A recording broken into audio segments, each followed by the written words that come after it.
Hello sir, আসসালামু আলাইকুম। কেমন আছো তোমরা? আশা করি সবাই খুব ভালো আছো এবং স্যার সবার খুব সুন্দর একটা সময় কাটতেছে।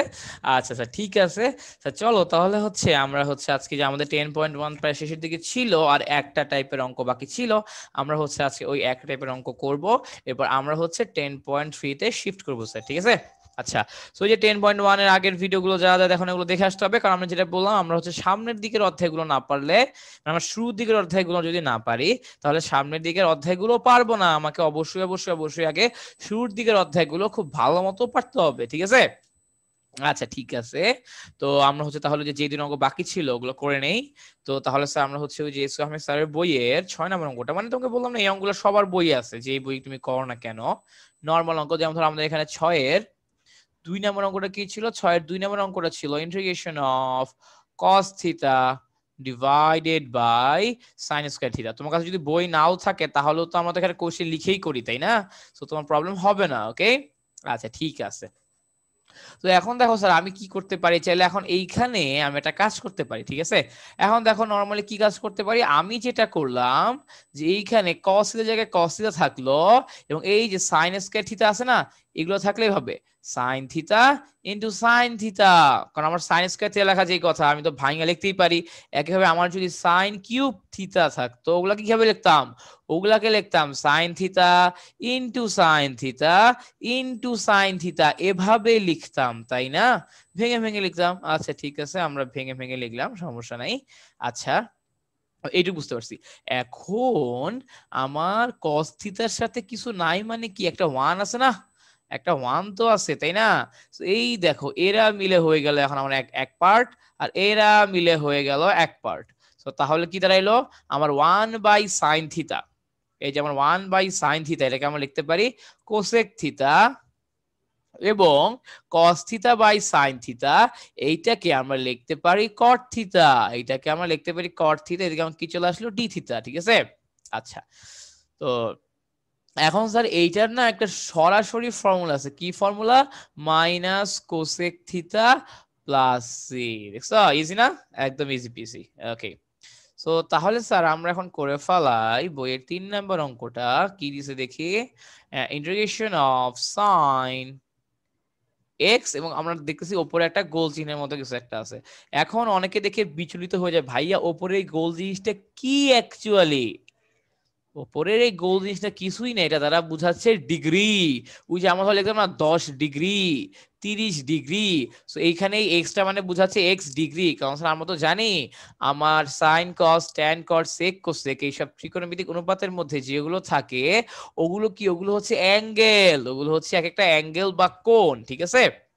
আচ্ছা, তো এখন দেখো স্যার, আমরা কিন্তু মনে রাখবো আমরা এই যে এতদিন এখন অনেকের প্রশ্ন হতে পারে যে ভাইয়া এইখানে তো দিলেন একটা ডিগ্রি, বুঝতে পারলাম, কিন্তু এই যে এত যে অঙ্ক করলাম, আজকে শুরু করছি, এর আগের ক্লাসেও তো আমরা সাইন কসের ম্যাথ করলাম, ওখানে তো ভাই এরকম কোনো চিহ্ন ছিল না।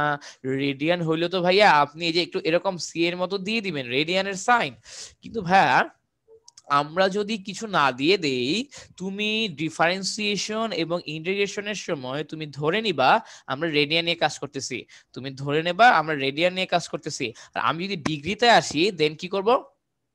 ডিগ্রি সাইনটা দেখাই দিব স্যার, ঠিক আছে? তো এখন আমার যেটা করণীয় সেটা হলো এই ডিগ্রিকে আমরা নিব রেডিয়ানে, কারণ যেহেতু আমরা সবসময় রেডিয়ানে কাজ করি এই কারণে ডিগ্রিকে নিব রেডিয়ানে। আমরা জানি 1 degree is equal to pi radian, ঠিক আছে? আমার 1 ডিগ্রি পাই/180 রেডিয়ান। তাহলে এক্স ডিগ্রি কত হবে বলো তো? এক্স গুণ হয়ে যাবে, নর্মাল ঐকিক নিয়ম, পাই এক্স ডিভাইডেড বাই 180 রেডিয়ান। তো এখন মানটা বসায় দাও এখানে, integration of sine pi x divided by 180 radian, ঠিক আছে? sin pi x divided by 180 radian, okay? আচ্ছা, এবং স্যার রেডিয়ান সাইনটা আমি এখানে দেখাইছি, এবং তোমরা পরীক্ষার সময় এখানে দিলেও পারো নাও পারো, ডাজন্ট ম্যাটার, তোমরা দিতেও পারো নাও পারো। এখন দেখো তো, এটাকে আমি একটু সুন্দর করে এভাবে লিখতে চাই, এবং লিখতে পারি কি, লিখতে পারি sin পাই/180 ইন্টু এক্স, আর এখানে ডিএক্স থাকলো। এখন আমাকে অনেকে বলবে ভাইয়া আপনার এভাবে লেখার কারণটা কি?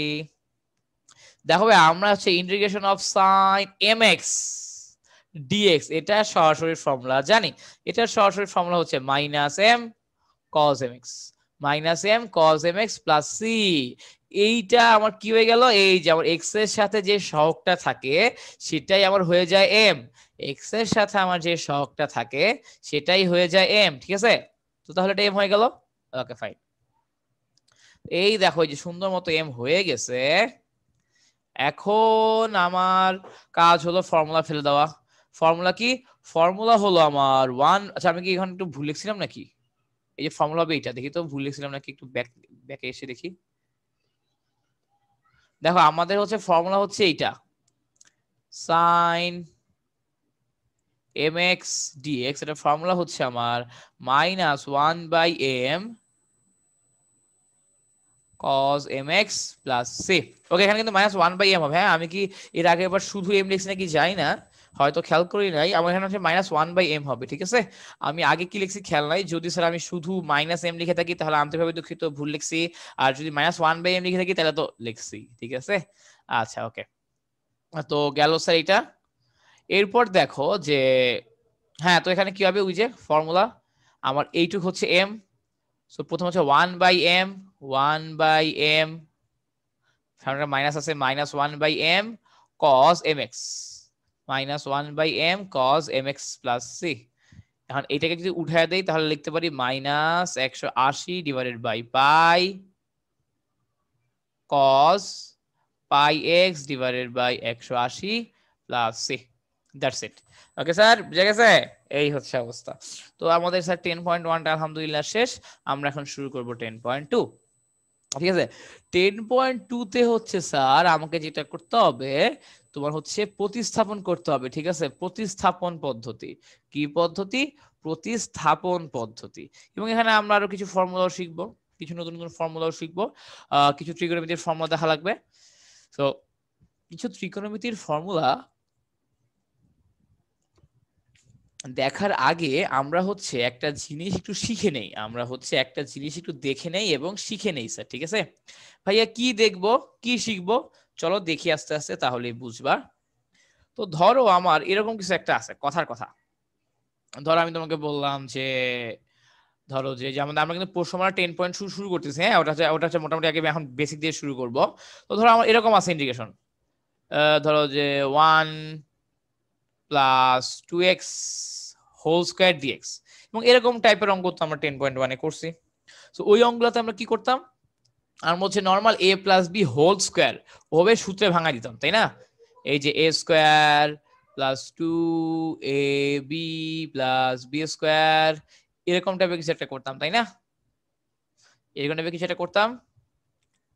তো তাহলে দেখি তো কি আসে, যে 1 plus 4x plus 4x square, এরকম জায়গা চলে আসতো, তাই না? আচ্ছা, এখন এরকম কিছু চলে আসার পর তো আমার ইন্টিগ্রেশন করা সহজ। আমার 1 কে ইন্টিগ্রেট করলে কি আসবে, শুধু x। আমার এরপর প্লাস 4 এর জায়গায় 4 থাকলো, শুধু x by x to the power 1 কে ইন্টিগ্রেট জানি কিভাবে করে, x to the power 1 by 1 divided by 1 plus 1 plus 4 দিয়ে এখানে কি আছে, এখানে আমার আছে x স্কয়ার। তো তাহলে এখানে কি হবে, x to the power 2 plus 1 divided by 2 plus 1।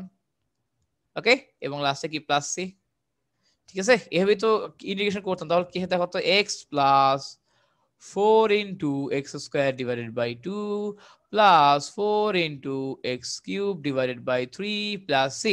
এরকমই একটা অ্যান্সার চলে আসতো যদি আমরা এই যে সুন্দর মতো 1 প্লাস 2x স্কোয়ার এটাকে কি করতাম, ইন্টিগ্রেট করতাম।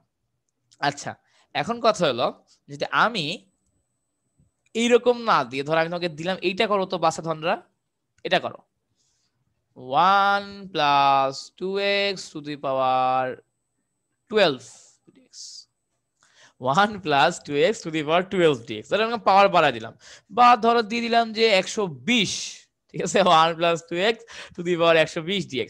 এখন কি করবা, এখন কি তুমি এক্সপ্যান্ড করবা? ওই যে আমাদের দ্বিপদী বিস্তৃতির যে সূত্র আছে,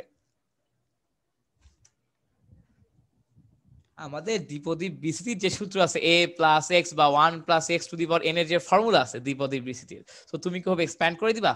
120টাকে করে 121টা পদ কি তুমি আনতে পারবা? ঠিক আছে, 121টা এনে ওগুলাকে আবার তুমি সূত্রে ফেলাবা, মানে কেমনে কি, কিভাবে সম্ভব? 120 জায়গায় তোমার 1200 থাকতে পারে, 12,000 থাকতে পারে। তো ওই সব অঙ্কগুলা আমাদেরকে ধরে করতে হয়, ওইসব অঙ্কগুলা আমাদেরকে একটা ধরে করতে হয়, কিছু একটা ধরে করতে হয়। ঠিক আছে ভাইয়া, কি বলেন, কি ধরবো, কেমনে ধরবো? দেখো বেসিক্যালি আমাদের হচ্ছে এই ইন্টিগ্রেশনের অঙ্কে সবসময় ধরাধরির উপরেই থাকা লাগবে। কিভাবে কোনটাকে কি ধরতে হবে এটা বুঝতে পারলেই আমার ইন্টিগ্রেশনের খেলা শেষ। কোনটাকে কখন কি ধরতে হবে, আমার কোনটাকে কখন কি ধরতে হবে এটা বুঝতে পারলেই কিন্তু আমার খেলাটা অনেকাংশে শেষ হয়ে যায় স্যার। ঠিক আছে, ওকে স্যার, চলো তো দেখি কি করব এখন। এই দেখো, এইটার নিয়ম হচ্ছে ধর আমাকে দেওয়া আছে, ধর আমরা লিখলাম আই, আমার তো ইন্ডিকেশন না, তো আমি সবকিছু ধর আই দিয়ে ডিনোট করলাম। আমাকে ইন্ডিকেট করতে হবে কোনটাকে, 1 + 2x টু দি পাওয়ার, ধরো কি লিখছিলাম 20, ধরো 20 দিলাম, 20 ধরো dx। ঠিক আছে, বা হয়তো মনে হয় 12 দিছিলাম, বা যাই দিলাম, একটা কোনো নাম্বার আছে। হ্যাঁ, তো এটা কিন্তু বইয়ের অঙ্ক করলাম, আমি এমনি তোমাদেরকে বোঝানোর জন্য দিলাম। এইসব অঙ্কে যেটা করতে হয়, এই যে আমার এই পুরা রাশিটাকে আমি কি করব, জেড ধরবো, এই পুরা রাশিটাকে আমি জেড ধরবো। সোজা কথা, এই যে আমি যে স্ট্যান্ডার্ড সূত্রগুলো পড়ছিলাম, আমি যেই সূত্রগুলো পড়ে আসছি, ওই সূত্রগুলোর ফরম্যাটে আনতে হবে। ওই যে x to the power n, ln x, e two the power mx, a two the power x, sin x, cos x, sin mx, এরকম একটা স্ট্যান্ডার্ড ফর্মে নিয়ে আসতে হবে, স্ট্যান্ডার্ড ফর্মে নিয়ে আসতে হবে। এখন দেখো স্যার, আমরা কিন্তু integration of x to the power n dx এটার ফর্মুলা জানি, আর আমার n এর পাওয়ার যা মন চায় তাই হোক, আমার কোনো সমস্যাই নাই। আমি সুন্দর মতো পাওয়ার 1 বাড়ায় দিব, নিচেও 1 বাড়ায় দিব, এরপরে প্লাস c দিব, খেলা শেষ। এরপরে প্লাস c দিব, খেলা শেষ। ঠিক আছে, তো তার মানে আমার যদি আমি আমি তো তার মানে এই যে আমার এখানে যা আছে, ওকে যদি আমি এরকম একটা ফরম্যাটে আনতে পারি, তাহলে তো আমার কোনো টেনশনই নাই, তাহলে তো আমার কোনো টেনশনই নাই। আচ্ছা, তো এই ফরম্যাটে আনার জন্য আমার কিছু কাজ করতে হবে, এই ফরম্যাটে আনার জন্য আমাকে স্যার বেশ কিছু কাজ করতে হবে। কি কাজ করতে হবে? প্রথম কাজ হলো এই যে এইখানে যে আছে, ওকে আমি জেড ধরে নিব, আমি ধরে নিব Z, let z is equal to 1 plus 2x, let z is equal to 1 plus 2x। এখন তুমি both side কে ডিফারেন্সিয়েশন করে দাও, both side কে ডিফারেন্সিয়েট করে দাও, both side কে x এর সাপেক্ষে ডিফারেন্সিয়েট করে দাও। ঠিক আছে, আচ্ছা, তো এখন দেখো স্যার, এই যে আমার z যে আছে, z কিন্তু হচ্ছে আমার একটা x এর ফাংশন। এই যে আমার এখানে z যে আছে, z কিন্তু একটা x এর ফাংশন। তো তার মানে আমি কিন্তু হচ্ছে তোমার এই যে dz বাই dx, এটা কিন্তু আমি 0 লিখতে পারবো না, এটাকে কিন্তু আমি 0 লিখতে পারবো না, এটা যেভাবে আছে ওভাবেই থাকবে স্যার। ঠিক আছে, তো দেখি তারপর কি আসে। এই যে আমার এই সাইডে তো dz বাই dx এর কিছু করতে পারবো না।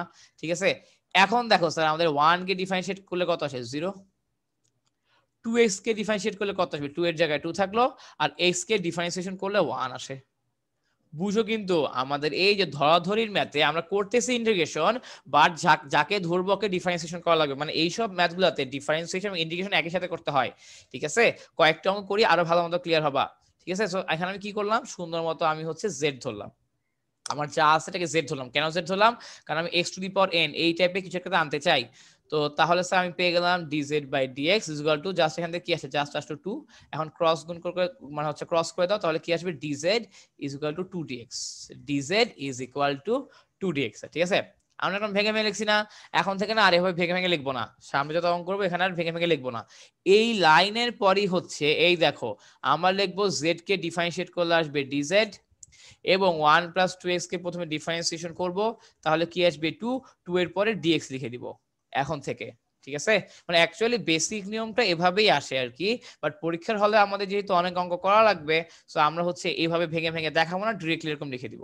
ধরো কথার কথা যদি আমার এরকম থাকতো, x প্লাস 2x স্কয়ার, কথার কথা z, কথার কথা, তাহলে আমি এখন থেকে কি করবো, আমি এখন থেকে করবো হচ্ছে dz, মানে ডিফারেন্সিয়েশন করব, x কে করলে 1 আর 2x স্কয়ার কে ডিফারেন্সিয়েট করলে কি আসবে 4x dx। এভাবে লিখবো আর কি এখন থেকে, বুঝতে পারছো? লিখবো আর কি হবে, মানে এরকম dz বাই dx এরপর ক্রস, ওরকম আর করবো না, খুব তাড়াতাড়ি করে দিব আমরা। ঠিক আছে, অথবা তুমি যদি নতুন হও, তোমার যদি ব্যাপারটা বুঝতে প্রবলেম হয়, তাহলে এই যে আমি কেবল যে নিয়মটা দেখাইলাম, আমি যে সিস্টেমটা শিখাইলাম, এই সিস্টেমে করে যাও, তাহলে হচ্ছে খুব ইজিলি বুঝতে পারবো। ঠিক আছে,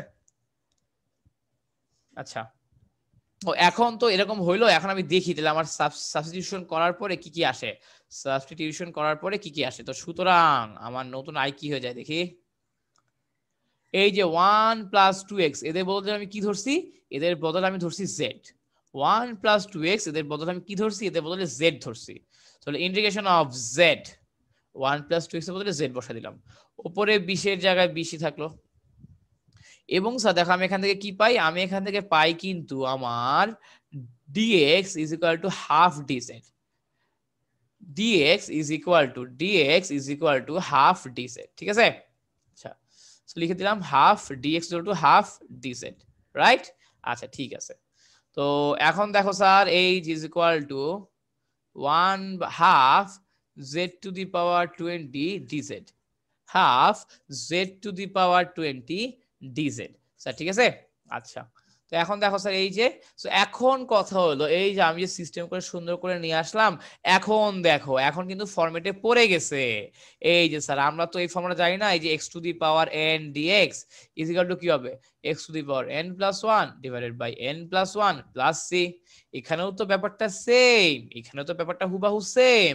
আমি এখন কি করব, এই যে আমার হচ্ছে সূত্র আগে থাকবে, আমি যদি x এর বদলে z বসাই, আমি যদি যত জায়গায় x আছে x এর বদলে z বসাই, ডান দিকেও সেম, এখানে হয়ে যাবে z to the power n plus 1 divided by n plus 1 plus c। আমি যদি z না বসায় ধরো y নিতাম, তাহলেও ফর্মুলা সেম থাকতো, y to the power n dy is equal to y to the power n plus 1 divided by n plus 1 plus c। এরকম তুমি যাই নাও না কেন সব কেসে সেম থাকবে, তুমি যাই নাও না কেন সব কেসে কিন্তু আমার সবকিছু সেমই থাকবে স্যার, ঠিক আছে। কোনো কিছু চেঞ্জ হবে না আমার এই সব কেসে, কোনো কিছু চেঞ্জ হবে না স্যার, ওকে। আচ্ছা সো এরপর দেখো স্যার যে এটা গেল, ওকে। তো তাহলে যে আমার হাফের জায়গায় হাফ থাকলো, এই যে এখন আমি z টু দি পাওয়ার 20 কে ইন্টিগ্রেট করলে কি হবে, z to the power 20 plus 1 divided by 20 plus 1 plus 6। তাহলে দেখো তো আমার কি আসে, হাফ ইনটু উপরে আসে z টু দি পাওয়ার 21, নিচেও কি আসে z টু দি পাওয়ার মানে নিচে আসে শুধু 21 প্লাস 6। তাহলে কি হলো স্যার দেখো তো, তাহলে আমার চলে আসলো এই যে 2 আর 21 গুণ করলে কত আসে 1/42 z to the power 21 plus c। তোমরা অনেকে যে ভুলটা করো অঙ্কটা এখানে শেষ করে দাও, তোমরা অনেকে যে ভুলটা করো অঙ্কটা এখানে শেষ করে দাও, না অঙ্কটা এখানে শেষ করে দেওয়া যাবে না, আমার তো z কিছু নাই, আমি তো z ধরে নিছি, আমি তো z টা ধরে নিছি। এখন z এর ভ্যালু ব্যাক করতে হবে, এখন স্যার আমাদেরকে z এর ভ্যালুটা ব্যাক করে দেওয়া লাগবে। সো ব্যাক করে দিয়ে দাও, ব্যাক করে দিলে কি হবে দেখো তো, z এর আমরা 1/42 থাকলো, তুমি হচ্ছে যেটা করবা z এর বদলে বসায় দিবা 1 প্লাস 2x, z এর বদলে তুমি বসায় দিবা 1 প্লাস 2x প্লাস c। দেখছো এই যে আমার অঙ্কটা খুব ইজিলি হয়ে গেল, এই দেখো আমার এখন অঙ্কটা খুব ইজিলি হয়ে গেল। তো তার মানে যদি আমি সরাসরি সূত্রে ফেলতে না পারি, যদি আমি সরাসরি সূত্রে ফেলতে না পারি, তাহলে আমি কি করব, আমার যে সূত্রগুলো আছে, আমার যে সাধারণ সূত্রগুলো আছে, আমি ওই সাধারণ সূত্রগুলোর ফরম্যাটে নিয়ে আসার চেষ্টা করব। আমি কোনো কিছু একটা ধরে, আমাকে যে রাশিটাই দেওয়া আছে না কেন, ওই রাশিকেই আমি কোনো কিছু একটা ধরে আমার সাধারণ সূত্রের ফরম্যাটে নিয়ে আসার চেষ্টা করব। আমি যদি আমার সাধারণ সূত্রের ফরম্যাটে নিয়ে আসতে পারি কোনোভাবে, যে আমার সাধারণ সূত্রের ফরম্যাটে আমি কোনোভাবে নিয়ে আসতে পারি, তাহলে কি হবে, তাহলেই হচ্ছে আমার অ্যান্সারটা হয়ে যাবে খুব ইজিলি, ঠিক আছে। আমরা স্যার অঙ্ক করি আস্তে আস্তে খুব ভালো বুঝবে, হ্যাঁ।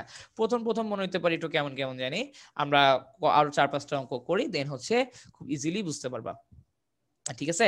আচ্ছা সো আমরা তো ওই অঙ্কগুলো করব, খুব ইজিলি বুঝবো, সমস্যা নাই, ঠিক আছে। তার আগে হচ্ছে স্যার আমাদের হচ্ছে এখানে তো আগে তো কি আমাদের এখানে হচ্ছে আমাদের নতুন কিছু ফর্মুলা লাগবে ট্রাইগোনোমেট্রির। সো আমাদের এখানে ট্রাইগোনোমেট্রি যেসব ফর্মুলা লাগবে আমরা হচ্ছে ওগুলো লিখে দিচ্ছি, ট্রাইগোনোমেট্রি যে ফর্মুলাগুলো লাগবে ওগুলো হচ্ছে আমরা লিখে দিচ্ছি স্যার, ঠিক আছে। আচ্ছা সো এখন হচ্ছে এইখানে স্যার দেখা একটা নতুন মানে কয়েকটা ফর্মুলা আছে, এবং এই ফর্মুলা তোমরা নিজেরাই বুঝবা। ধরো প্রথম ফর্মুলা হচ্ছে, এটা খুবই সুন্দর একটা ফর্মুলা এবং এটা বেশ কাজে দিবে। সেটা কি, সেটা হলো যদি আমার কখনো এরকম হয়, ধরো আমার হচ্ছে হরে যে কোনো একটা ফাংশন আছে, যে কোনো আমার হরে যে কোনো একটা ফাংশন আছে, ঠিক আছে, এবং আমার লবে কি আছে, লবে হচ্ছে ওই ফাংশনটা ডিফারেন্সিয়েট ফর্ম আছে, লবে হচ্ছে ওই যে আমার আমার হচ্ছে তোমার হরে যা আছে ওটা ডিফারেন্সিয়েশনটা হচ্ছে আমার লবে আছে। তো তাহলে যদি এরকম কখনো থাকে, ওটা যদি আমি ইন্টিগ্রেট করি তাহলে আমি পেয়ে যাব ln, তো modulus of F of X, ln modulus of F of X plus C, ঠিক আছে। আচ্ছা এইটা কিন্তু অ্যাকচুয়ালি প্রমাণ করা যায়, কিভাবে প্রমাণ করা যায় দেখো, আমরা একটু প্রমাণ করে দেখানোর চেষ্টা করি। ধরো কথার কথা আমার এরকম একটা ইন্টিগ্রেশন আছে, ধরো ইন্টিগ্রেশন অফ 2x² প্লাস 3 আর ধরো উপরে আছে ধরো 4x dx, ধরো এরকম কিছু একটা আছে আমার, ঠিক আছে। আচ্ছা, তো এখন আমি যেটা বলছি দেখো, আমরা জানি ভগ্নাংশের জিনিসপত্রকে তো আমরা তো সাধারণত ইন্টিগ্রেট করতে পারি না, ভগ্নাংশের জিনিসপত্রকে আমরা তো সাধারণত ইন্টিগ্রেট করতে পারি না। সো আমাকে এখন চেষ্টা করতে হবে যে কোনো একটা সাধারণ ফরম্যাটে নিয়ে আসার। আমাকে চেষ্টা করতে হবে আমার কাছে যাই আছে না কেন, আমার এটাকে একটা সাধারণ ফরম্যাটে নিয়ে আসতে হবে, আমার এটাকে একটা সাধারণ ফরম্যাটে নিয়ে চলে আসতে হবে, ঠিক আছে। আচ্ছা, তো তাহলে স্যার দেখো এটাকে কিভাবে সাধারণ ফরম্যাটে আনতে পারি। আমরা ধরে নিই লেট, আমার হরে যেটা আছে, ওটাকে আমরা জেড ধরি। আমার হরে যেটা আছে ওটাকে আমরা কি ধরবো, ওটাকে ধরো আমরা জেড ধরে নেই। হরে যেটা আছে ওটাকে কি ধরবো, জেড ধরবো। আচ্ছা, আর এখন জানি কি বলছি, এই যে আমরা কিন্তু ভাইয়াকে বলছিলাম যে ভাই আমরা হচ্ছে এখন এই যে এরকম করে করে আসবো না, যে উভয় পক্ষকে ডিফারেন্সিয়েশন করার পর ডিজেড বাই ডিএক্স আসবে এই জায়গায়, ডাউন সাইডে আসবে কনস্ট্যান্ট, এরপর হচ্ছে আমি ক্রস করে এরকম একটা পাবো, এরকম কিন্তু এখন করা যাবে না। এরকম কিন্তু স্যার এখন করা যাবে না স্যার, ঠিক আছে, এরকম কিন্তু স্যার এখন করা যাবে না। আচ্ছা, তো তাহলে দেখো স্যার যে কি হলো, তো এই যে স্যার এইখানে হচ্ছে আমার দেখো কি আসবে, ডিজেড ইজ ইকুয়াল টু, মানে বলছে এখন আমি ডিফারেন্সিয়েশন তো করবো, সো ডিফারেন্সিয়েট করে দাও, ডিজেড ইজ ইকুয়াল টু, এখন দেখো এই যে আমার এগুলোকে ডিফারেন্সিয়েট করলে কি হবে 4x, তাই না। আমার তো 2x² কে ডিফারেন্সিয়েট করলে হয় 4x এবং 3 কে ডিফারেন্সিয়েট করলে হয় 0, তাই না। সো একেবারে লেখা তো ভেঙে ভেঙে দেখাই, আচ্ছা একেবারে ভেঙেই দেখাই, হ্যাঁ আমার তো হচ্ছে ভেঙেই দেখাই এবং তোমরা প্রো হয়ে গেলে ডিরেক্টলি করবা। বোথ সাইডে ডিফারেন্সিয়েশন করব, বোথ সাইডে কি করব, ডিফারেন্সিয়েশন করব। চল করো বোথ সাইডে ডিফারেন্সিয়েশন x এর সাপেক্ষে 2x² প্লাস 3। এখন থেকে এরকম করবো না, একবার হচ্ছে বাম সাইড ডিফারেন্সিয়েশন ডান সাইড ডিফারেন্সিয়েশন, ঠিক আছে। সো এখানে হয়তো কি আসে, এখানে আমার চলে আসে dz by dx is equal to, এগুলোকে ডিফারেন্সিয়েট করলে কি আসবে 4x প্লাস 0 আসবে। সো এখন ক্রস করে দাও, তাহলে কি আসে দেখো তো, তাহলে আমার চলে আসে dz is equal two 4x dx। Okay sir, বুঝা গেছে। অথবা আমরা এখান থেকে সরাসরি কি লিখতে পারতাম, dz ইজ ইকুয়াল টু এই পুরোটাকে ডিফারেন্সিয়েট করলে কি আসে আমার 4x আসে এবং লাস্টে dx লিখে দিতাম, ঠিক আছে। এখন থেকে আমরা যেটা করবো এক লাইনে এভাবে করে দিব, হ্যাঁ এত বড় করে করব না। আচ্ছা, এখন এটাকে ধরে নিবা i, তাহলে সুতরাং আমার সাবস্টিটিউশন করার পরে i কি হয় দেখি তো, সাবস্টিটিউশন করার পরে স্যার দেখো এই যে আমার 4x dx এর বদলে আমি কি লিখতে পারবো, dz ডিভাইডেড বাই এই দেখো 2x প্লাস 3, যে 2x² প্লাস 3 এটাকে আমি কি লিখতে পারবো, z, ঠিক আছে। আচ্ছা, এখন তুই আমাকে বলতে ভাইয়া আমাদের ফর্মুলা জানি যে ইন্টিগ্রেশন অফ 1/x dx, কারণ দেখো এটাকে তো অ্যাকচুয়ালি এভাবে লেখা যায় না, যে 1/z dz, যাদের বুঝতে প্রবলেম হচ্ছে, আমরা জানি 1/x dx এর ফর্মুলা কি, ইন্টিগ্রেশন অফ 1/x dx এর ফর্মুলা হচ্ছে আমার ln x plus c, ln x plus c। তো তার মানে এখানেও কি হবে, এইটার ফর্মুলাও তো সেমই চলে আসবে, আমার আগে ছিল x এখন আছে z, তো তার মানে এটার ফর্মুলা কি হবে, এটার ফর্মুলা হয়ে যাবে ln z plus c, ln z plus c। এখন আমার তো অ্যাকচুয়ালি z রাখলে হবে না, z এর মানটা ব্যাক করতে হবে, সো ব্যাক করে দাও, ব্যাক করলে কি আসে দেখো তো, এই যে আমাদের z এর মানটা ব্যাক করে দাও, ব্যাক করলে কি আসবে 2x² প্লাস 3 প্লাস c, ঠিক আছে, বুঝতে পারছো। ওকে, সো আমরা কিন্তু দেখছো তো, তার মানে কি আমরা কিন্তু সূত্রটা প্রুফ করে ফেলতে পারলাম, আমরা কিন্তু এখন সূত্রটা খুব ইজিলি প্রুফ করে ফেলতে পারলাম। ওকে, আচ্ছা তো ভালো কথা, সূত্রটা প্রুফ হয়ে গেছে আলহামদুলিল্লাহ, ভেরি গুড। সো এখন দেখো এটা গেল, হ্যাঁ তো তো বুঝতে পারছো সূত্রটা। সো আমার মোটামুটি আমরা এখন সূত্রের প্রুফটা বুঝতে পারছি আলহামদুলিল্লাহ। সো আমরা এখন অন্য ইসে যাই, সামনের সূত্রগুলোতে যাই, ঠিক আছে, দেখি তো আরো কি কি সূত্র আছে আমার। ওকে, সো এইটা গেল একটা। এরপর স্যার দেখো আমরা হচ্ছে আগেও তো পড়ছি ফর্মুলা গুলো, বাট ফর্মুলা আমি আবার লিখে দিচ্ছি কারণ এগুলো এখন খুব বেশি লাগবে আর কি, ঠিক আছে। আর দেখো integration of sin mx dx is equal to minus 1/m cos mx plus 6।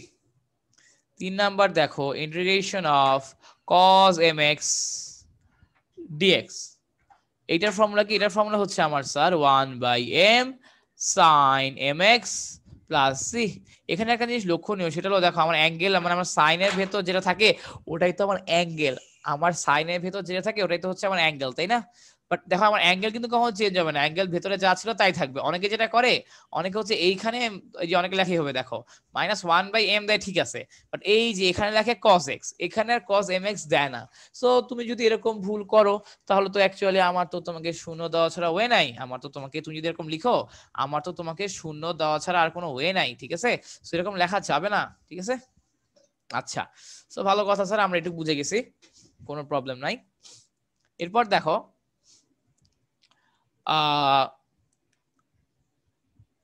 হ্যাঁ, আর 4 নাম্বার ফর্মুলাটা হচ্ছে স্যার আমার integration of E two the power mx dx is equal to 1/m e to the power mx plus c, 1/m e to the power mx plus c, ঠিক আছে?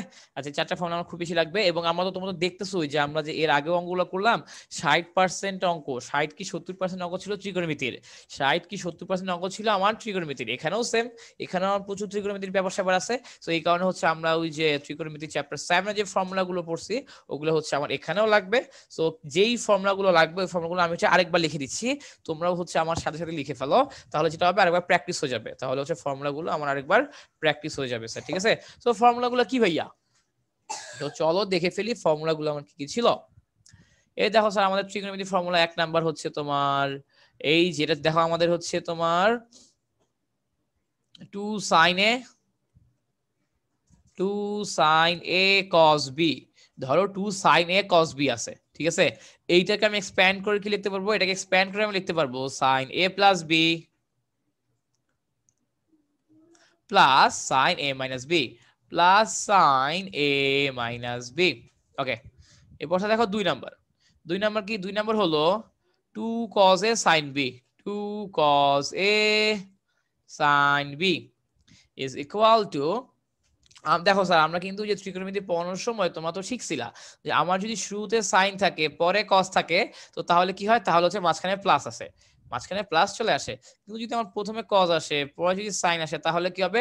তাহলে যেটা হবে সেটা হলো প্রথমে হচ্ছে আমার হবে সাইন এ প্লাস বি এবং এরপরে মাইনাস চলে আসবে, এরপরে এই জায়গায় আমার মাইনাস চলে আসবে স্যার, ঠিক আছে? আমার এই জায়গায় চলে আসবে মাইনাস। ওকে, আচ্ছা ঠিক আছে। এরপর দেখো স্যার এই যে আমার এরপর কি আছে? এরপর ধরো আমার আছে sir 2 cos a cos b। So এখন দেখো আমার স্যার যদি দুইটাই cos থাকে ওইখানে ফর্মুলাতে দোনো জায়গায় cos আসবে, দোনো জায়গায় cos আসবে, ঠিক আছে? আমার কি চলে আসবে? cos a plus b plus cos a minus b, আমার ত্রিকোণমিতির ফর্মুলা। এবং আমার 4 নম্বর ত্রিকোণমিতির ফর্মুলা হচ্ছে যদি আমার সাইন থাকে দোনোটাই 2 sin a sin b, যদি আমার দোনোটাই সাইন থাকে ওই কেসে আমি কি লিখতে পারি? ওই কেসে আমি লিখে দিতে পারি cos a minus b minus cos a plus b, minus cos a plus b। এইটা হচ্ছে একটু ভিন্ন ধর্মীর ফর্মুলা। হ্যাঁ, এই যে আমাদের 4 নাম্বারটা হচ্ছে একটু ভিন্ন ধর্মীর ফর্মুলা, এগুলো একটু খেয়াল রাখবা, এগুলো হচ্ছে একটু খেয়াল রাখবা, মাথায় রাখবা স্যার, ঠিক আছে? এগুলো হচ্ছে একটু ভিন্ন ধর্মীর ফর্মুলা। আচ্ছা, সো এরপর দেখো স্যার যে আমাদের 5 নাম্বার ফর্মুলাটা কি? 5 নাম্বার ফর্মুলাটা হলো 2 sin square a, 2 sin square এর ফর্মুলা কি? 1 minus cos 2a, 1 minus cos 2a। 6 নাম্বারটা কি? 6 নাম্বারটা হলো 2 cos square a, 2 cos square এর ফর্মুলা কি? 1 plus cos 2a, 1 plus cos 2a, ঠিক আছে? আচ্ছা ঠিক আছে, আমি 2 sin square এর ফর্মুলা পাইলাম, 2 cos square এর ফর্মুলা পাইলাম, এবং আরো স্যার দেখো আমার হচ্ছে 4 sin cube a, এটার ফর্মুলা আমরা জানি। 4 sin cube a এর ফর্মুলা কি?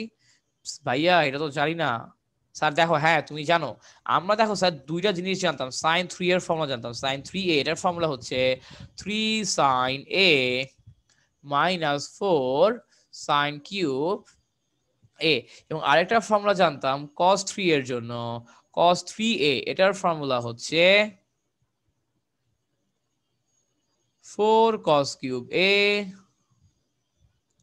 minus 3 cos a, minus 3 cos a, ঠিক আছে, আমরা হচ্ছে এই জিনিসগুলো জানতাম, আমরা এই ব্যাপার স্যাপার গুলো বা এই জিনিসগুলো কিন্তু আমরা আগে থেকেই জানতাম স্যার। ঠিক আছে, আচ্ছা ভেরি গুড, আমরা আগে থেকেই এগুলো জানতাম। আচ্ছা, সো দেখো এখন কি করব। হ্যাঁ, সো এই যে এইগুলো থেকে স্যার আমরা নতুন ফর্মুলা ইন্ট্রোডিউস করতে পারি। কি ফর্মুলা ইন্ট্রোডিউস করতে পারি? 4 sin cube a, 4 sin cube a। দেখো তো আমার এইটার ফর্মুলা হয়ে যায়, এটাকে এই সাইডে নাও, এটাকে এই সাইডে আনো, তো তাহলে কি হয়ে যাবে?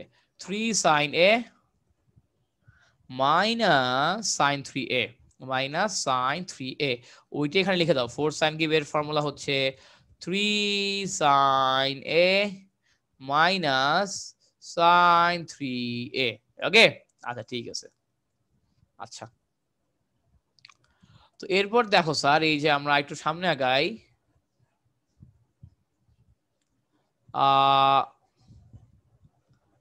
এবং এর পরেরটা কি হবে? এর পরেরটা তোমরা নিজেরাই বলতে পারবে এখন, যে আমার 4 cos cube a, 4 cos cube a এটার ফর্মুলা কি হবে? এটার ফর্মুলা হবে আমার 3 cos a plus cos 3a, 3 cos a plus cos 3a, এটা হয়ে যাবে আমার ফর্মুলা, এটা হয়ে যাবে আমার ফর্মুলা। ঠিক আছে, আচ্ছা আমাদের যদি এই ফর্মুলাগুলো মাথায় থাকে, আমরা যদি এই ফর্মুলাগুলো পারি, তাহলে কিন্তু আমরা খুব ইজিলি অঙ্ক করে ফেলতে পারবো। আমার যা যা অঙ্ক আছে, যত অঙ্ক আছে বইয়ের, আমি কিন্তু ম্যাক্সিমামই করে ফেলতে পারবো এগুলোর হেল্প নিয়ে করে ফেলতে পারবো স্যার। ঠিক আছে, আচ্ছা, তো এছাড়াও এরপর হচ্ছে আমাদের অনুবন্ধী যুগল ছিল। অনুবন্ধী যুগল দিয়ে আমাদের অনেক অঙ্ক করা লাগবে। সো অনুবন্ধী যুগল দিয়ে কেমনে কি করবো না করবো, আমরা চ্যাপ্টারে যাই, চ্যাপ্টারের ভেতরে আমাদের অনুবন্ধী যুগলের অঙ্ক আছে 3টা। তো সমস্যা নেই, আমরা হচ্ছে করে দিব। সো আমাদের তো নরমালি করে দিলে তুমি বুঝতে পারবা। আমরা হচ্ছে যেই বেসিকগুলো দেখাবো, এই বেসিকগুলো তুমি যদি ফলো করো, তুমি হচ্ছে যে কোনো বইয়ের যে কোনো ম্যাথই করতে পারবে ইনশাল্লাহ। ঠিক আছে, আচ্ছা, সো তাহলে ধরো একটু আগাই সামনের দিকে।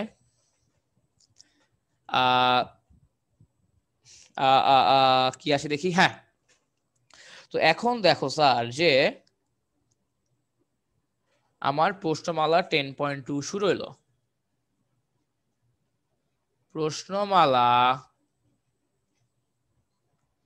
10.2, প্রশ্নমালা 10.2 এই আমি স্টার্ট করলাম স্যার। ঠিক আছে, ওকে।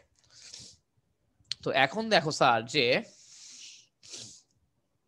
প্রশ্নমালা 10.2, ধরো আমরা প্রথম অঙ্কটা করে ফেলি।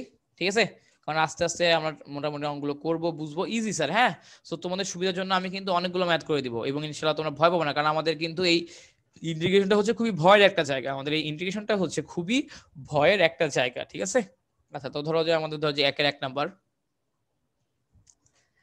প্রশ্ন ছিল integration of 5x plus 2 whole cube dx. এটা সো এইখানে দুইটা কাজ করা যায়। এক, তুমি হোল কিউবের সূত্র ফালাই দিবা, হোল কিউবের সূত্র ফালাই দিয়ে তুমি হচ্ছে নরমাল ইন্ডিকেট করে দিবা। কথা হচ্ছে ভাই, আমরা এখন স্মার্ট হয়ে গেছি, আমরা এখন সূত্র ফালাবো না, আমরা এখন স্মার্ট হয়ে গেছি, আমরা এখন অনেক কিছু পারি, আমরা এখন নিজেরাই অনেক কিছু পারি। এই কারণে স্যার আমরা এখন এই যে হোল কিউবের সূত্র ফালাবো না। তাহলে কি করব ভাইয়া? তাহলে স্যার আমরা যেটা করব সেটা হলো ধরে নিব, আমরা এখানে কিছু একটা ধরে নিব। এই যে এই পুরাটাকে স্যার আমরা ধরে নিলাম জেড, এই পুরাটাকে আমরা ধরে নিলাম জেড। ঠিক আছে, তো ধরে নাও late z is equal to 5x plus 2। তাহলে স্যার কি হয় দেখো তো, যদি ডিফারেন্সিয়েশন করি আমার চলে আসে dz, আর এই যে 5x plus 2 কে ডিফারেন্সিয়েট করলে কি হবে? মানে 5 এর জায়গায় 5 থাকলো, x কে ডিফারেন্সিয়েট করলে হয় 1, আর 2 কে ডিফারেন্সিয়েট করলে তো হয় 0। তাহলে আলটিমেটলি কি থাকে? শুধু 5 থাকে। সো শুধু 5 থাকলো, এবং আমি হচ্ছে বাম পক্ষে ডিফারেন্সিয়েট করছি z এর সাপেক্ষে, সো dz, ডান পক্ষে কি dx। এবং এটা অ্যাকচুয়ালি কিভাবে আসে এটা কিন্তু উপরেই দেখাইছি। এগুলো অ্যাকচুয়ালি কিভাবে আসে এগুলো কিন্তু উপরেই দেখাই দিছি, এবং আমরা আগেই বলছি এগুলো আমরা ডিরেক্টলি করে ফেলবো। হ্যাঁ, এগুলো এত ভেঙে ভেঙে করব না। ঠিক আছে, আচ্ছা, এবং আমি বলছি অবশ্যই আই ধরে নিবা, তুমি যখন করবা কিছু একটা ধরে নিবে এগুলোকে। ঠিক আছে, তো তাহলে স্যার দেখো তো যে এরপর কি আসলো। এরপরে দেখো আমার চলে আসতেছে ইন্টিগ্রেশন অফ, দেখো 5x plus 2 তো থাকলোই, 5x plus 2 তো ওদের জায়গায় থাকলোই, তাই না? তো এখানে স্যার কি হবে? তুমি 5x plus 2 এর বদলে z বসায় দাও। 5x plus 2 এর বদলে তুমি কি বসাবা z। ঠিক আছে, আচ্ছা, এবং উপরে তো কিউব আছে, কিউবটা কিউবের মতো দিয়ে দাও। এবং স্যার দেখো আমি dx এর বদলে কি লিখতে পারি? আমি ডিএক্স এ বলে দেখো এখান থেকে লিখতে পারি 1/5 ডিজেড, 1/5 ডিজেড লিখতে পারি। সো বসায় দাও, কি বসাবা? 1/5 ডিজেড বসায় দিবা, 1/5 ডিজেড বসায় দিবা। তাহলে কি দেখো তো আমার হচ্ছে বাইরে থাকলো 1/5 এবং integration of z cube dz, integration of z cube dz. Okay, আচ্ছা দেখো যে এখানে আমার 1/5 আসলো। ঠিক আছে, এখন এই যে ইন্টিগ্রেশন অফ জেড কিউব কি করব? Z to the power 3 plus 1 divided by 3 plus 1 plus C is equal to 1/5 z to the power 4 divided by 4 plus C. Okay, আচ্ছা ঠিক আছে। তো স্যার গেল ওইটা। তো লাস্টে কি আসে দেখো, আমার 1/20 z to the power 4 plus C. Okay, আচ্ছা তো এই হচ্ছে অবস্থা। তো এরপরে তো এখন কি করবো? আমাকে অঙ্ক শেষ না, জেড এর মান ব্যাক করতে হবে। তো আমার জেড এর মান কি 5x + 2 না?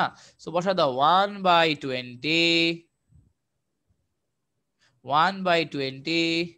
5x + 2 whole to the power 4 plus C.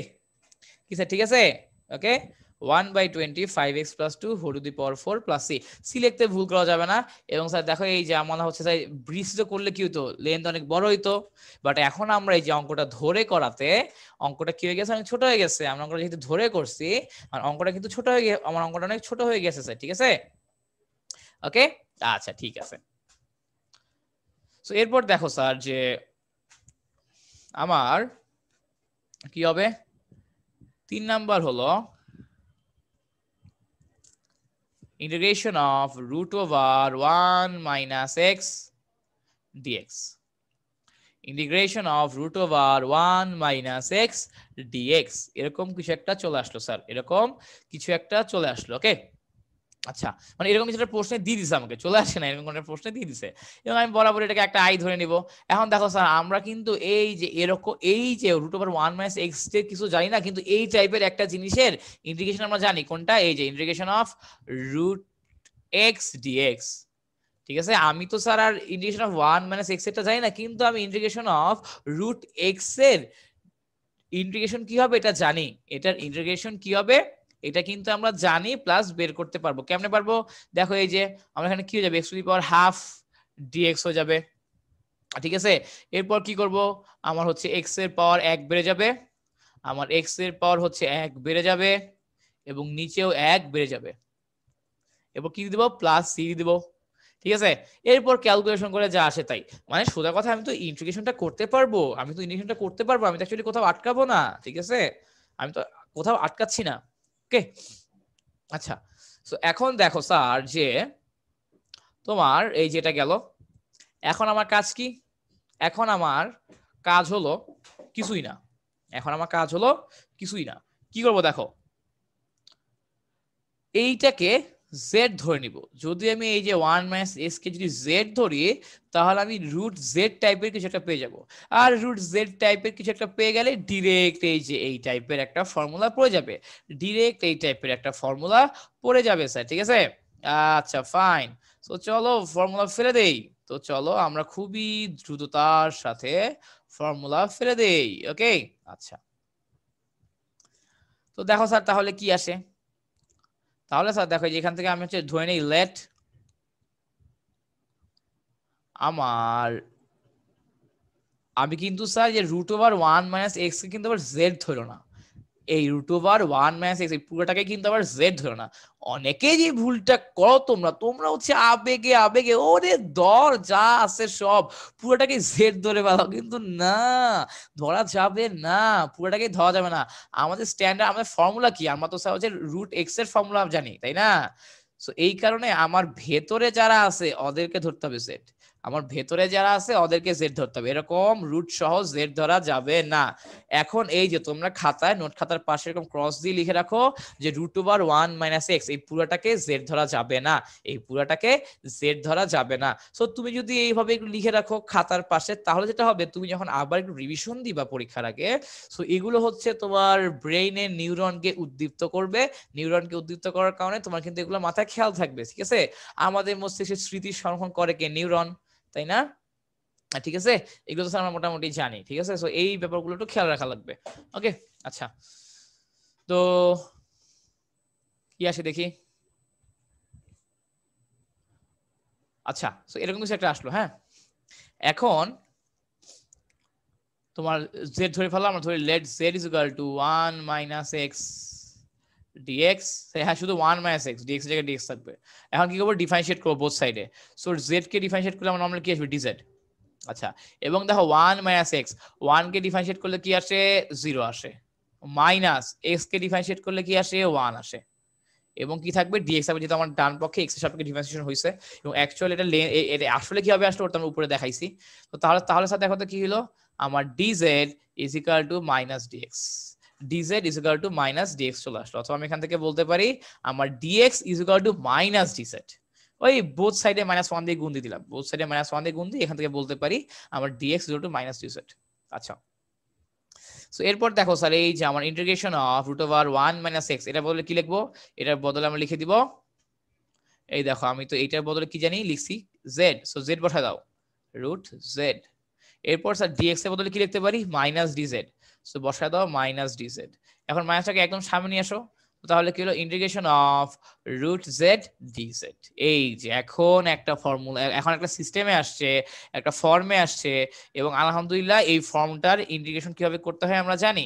তো এখন দেখো Z to the power root Z লেখা যেই কথা, Z to the power half লেখা কিন্তু একই কথা, তাই না? এখন ইন্টিগ্রেশন কিভাবে হবে, আমার জেড এর পাওয়ার 1 বেড়ে যাবে, এবং আমার হরেও কি হবে, জেড এর পাওয়ার 1 বেড়ে যাবে, হরেও আমার জেড এর পাওয়ার 1 বেড়ে যাবে, এবং প্লাস সি সি দিয়ে দিব। এবং তোমরা যে ভুলটা করবা না, অনেকে যে ভুলটা করো আর কি, এই যে আমরা হচ্ছে প্রথমে সূত্র ফালাও, সূত্রে ফাইলে কি ইন্টিগ্রেশন সাইন দেওয়া যাবে? সূত্রে ফালানোর পর তো ইন্টিগ্রেশন সাইন দেওয়া যাবে না, এই যে ইন্টিগ্রেশন সাইনটা দেওয়া যাবে না। তোমরা অনেকে কি করো, ভুলে ভুলে দিয়ে ফালাও, তোমরা অনেকে ভুলে ভুলে দিয়ে ফালাও, সো দেওয়া যাবে না অ্যাকচুয়ালি। ঠিক আছে, আচ্ছা তো তাহলে দেখো তো কি আসলো, এখানে আমার উপরে আসলো minus Z to the power 3/2, আমার নিচে চলে আসে কি, আমার নিচেও চলে আসে তোমার কি 3/2 চলে আসলো, প্লাস সি। 3/2 কে উল্টে দাও, তাহলে কি হবে, এটাকে উপরে উল্টে দিলে আমার চলে আসবে -2/3 Z to the power 3/2 plus C.